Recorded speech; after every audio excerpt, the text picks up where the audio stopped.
मैं त्रिपुरा से हूँ, पर अक्सर लगता है जैसे बाकी इंडिया के लिए हम हैं ही नहीं। त्रिपुरा एक ऐसा स्टेट जो इंडिया का पार्ट तो है, पर कभी उसकी कहानी इंडिया ने पूरी तरह से सुना ही नहीं। ये वीडियो उन लोगों के लिए है जिन्होंने कभी त्रिपुरा का नाम सुनते ही क्या सचमुच वहाँ कुछ है जैसे सवाल पूछे हैं। नमस्कार सभी को, स्वागत है आपका वार्तालाप के एक और नए एपिसोड में। आज मैं बात करूंगा त्रिपुरा के बारे में, उस त्रिपुरा के बारे में जो गूगल मैप पे तो कम दिखता है, पर रियलिटी में इतना रीच है कि शायद मुंबई दिल्ली भी शर्मा जाए। त्रिपुरा नाम से ही लगता है कुछ ट्राइबल होगा, कुछ रूरल होगा, कुछ पुराना होगा, लेकिन यहाँ की आइडेंटिटी सिर्फ एक स्टीरियोटाइप तक सीमित कर दी गई है। लोग त्रिपुरा को सिर्फ एक छोटा ट्राइबल स्टेट समझ के इग्नोर कर देते हैं, शायद इसीलिए न्यूज में त्रिपुरा कभी ट्रेंडिंग ही नहीं होता। पर सच तो यह है कि त्रिपुरा एक कल्चरल गोल्ड माइन है। क्या आपको पता है कि यह hundreds of ancient temples, rock cut carvings और यूनेस्को लेवल हेरिटेज साइट्स है।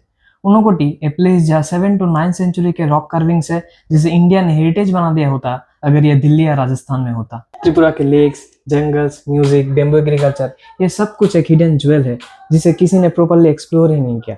पर एक सवाल आता है, क्या सिर्फ ब्यूटी ही अनफ होता है किसी स्टेट को ग्रो करने के लिए? तो नहीं, त्रिपुरा को डिकेज तक इंफ्रास्ट्रक्चर, एजुकेशन और इकोनॉमिक नेग्लेक्ट का शिकार बनाएगा। यह 2016 में रेलवे आए, फ्लाइट्स लिमिटेड है और इंटरनेट कनेक्टिविटी भी एक टाइम पे जोक था। मैं त्रिपुरा से हूँ, इसलिए मैं वो फीलिंग जानता हूँ जब अपने देश में कोई तुम्हें भूल गया हो तो कैसा लगता है।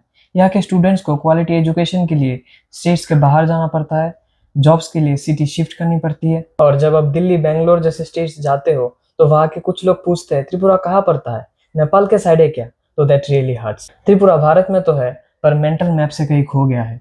अगर हम सच में त्रिपुरा को समझते तो हम लोगों को दिखाते Neelmahal, the only lake palace after Jal Mahal, Jammu hills जहाँ का सनराइज ऐसा लगता है कि आसमान जमीन को छू रहा हो, त्रिपुरी कल्चर जहाँ म्यूजिक और फोक इंडस्ट्री में नेचर का सोल बसता है, ऑरेंज फेस्टिवल जहाँ हर फ्रूट एक सेलिब्रेशन बन जाता है। त्रिपुरा इंडिया के लिए एक अपॉर्चुनिटी है। Eco tourism, organic farming, bamboo industry, ये सब कुछ त्रिपुरा को एक सेल्फ सस्टेनेबल गोल्ड माइन बना सकता है, पर सिर्फ तब जब इंडिया त्रिपुरा को देखना चाहे। मुझे त्रिपुरा पे गर्व है, पर दिल में एक डर भी है। हमने अपने ही देश के एक ऐसे हिस्से को इग्नोर कर दिया सिर्फ इसलिए क्योंकि वो इतना ग्लैमरस नहीं था। आज जब मैं त्रिपुरा के बारे में बात करता हूँ तो सिर्फ अपने स्टेट्स के लिए नहीं, उन सभी स्टेट्स के लिए बात करता हूँ जहाँ के लोग छिप जाते हैं क्योंकि उन्हें कोई देखना ही नहीं चाहता। कभी कभी दुनिया का सबसे खूबसूरत जगह वही होता है जिसे लोग इग्नोर करते हैं।